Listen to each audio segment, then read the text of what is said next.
जय श्री राम। आगे समाचार यह है कि इन दिनों मंडल कमेटी का माहौल थोड़ा ठीक नहीं है। पिछले दिनों हम सरदार जंडेल सिंह के ट्रक में लगकर दिल्ली आए थे टिकट मांगने।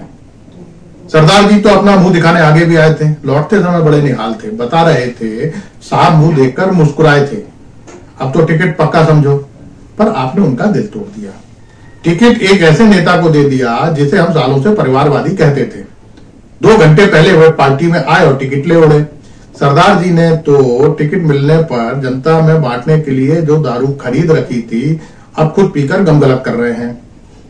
हालत यह है कि टीवी पर जैसे ही आप परिवारवाद को गरियाना शुरू करते हैं, सरदार जी मुंह बनाना शुरू कर देते हैं और कार्यकर्ता उन्हें देखकर फच से हंस देते हैं।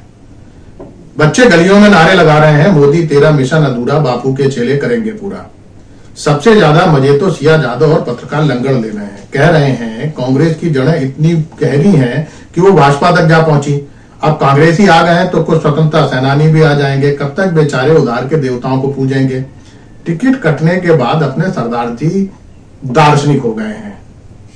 एक दिन उन्होंने पूंजीवादी दर्शन पर बड़ा लेक्चर सुना दिया। बोले सब बिकाऊ है, पहले जनता बिकती थी, फिर नेता बिकता है।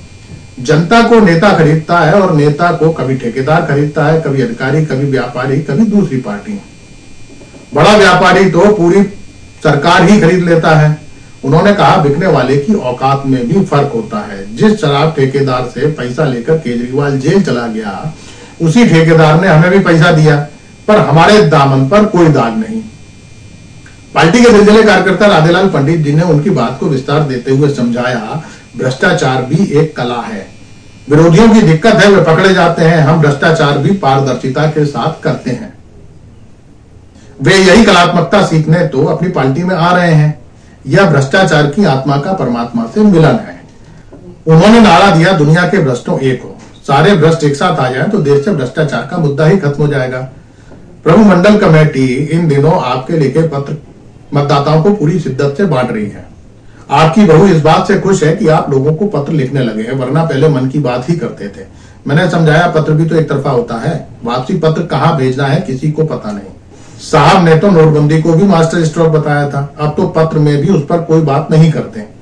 वैसे पत्र तो वरुण गांधी का भी इन दिनों चल रहा है। उसने पीलीभीत की जनता से सेवा का वादा किया है। वरुण के हाल भी अपने सरदार जी जैसे ही है। उनका टिकट भी एक परिवारवादी कांग्रेसी जतिन प्रसाद ले उड़ा। प्रभु अमेरिका को क्या हो गया, समय समय पर दगा देता है। केजरीवाल के मामले में उलझने की क्या जरूरत थी उसे। जर्मनी का तो समझ आता है, वो हिटलर को देख चुका है, इसीलिए तानाशाही से डरता है। पर अमेरिका तो खुद पूरी दुनिया पर तानाशाही करता है। प्रभु ये आपत्ति करने से कुछ नहीं होगा। हथियार खरीदना बंद कर दो, उसकी नजर में आपसे बड़ा लोकतांत्रिक कोई दूसरा नहीं होगा। वैसे भी बाइडेन की तो बाय बाय होने वाली ही है जल्दी। अपना मित्र ट्रंप आने वाला है, वो लोकतंत्र के लफड़े में ज्यादा नहीं पड़ता।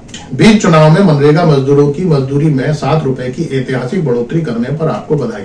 उम्मीद है इससे देश की अर्थव्यवस्था को उसी तरह बल मिलेगा जैसे 100 रुपए गैस की कीमतों में और 2 रुपए पेट्रोल की कीमतों में कमी करने के बाद मिल रहा है।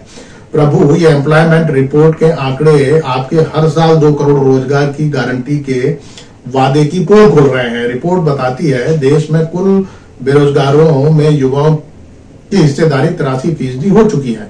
पिछले 22 साल में पढ़े लिखे बेरोजगारों युवा 12.5% बढ़े हैं। मंडल कमेटी की राय है आपके गुजरात के सीएम रहते जिस तरह साक्षरता की दर में गिरावट की थी, उसी अभियान को आगे बढ़ाइए, जिससे दावा किया जा सके बेरोजगार भले बढ़ गए हों पर पढ़े लिखे बेरोजगार तो कम हो गए हैं। प्रभु चुनाव बड़ा नीरस नजर आ रहा है। ना आप कुछ बोल रहे हैं, ना विरोधी आपको गाली दे रहे हैं। आपको दी गई 108वीं गाली के बाद लगता है विपक्ष के पास गालियों का स्टॉक खत्म हो गया है। शेष कुशल आपका भक्त सेवक राम। नमस्कार।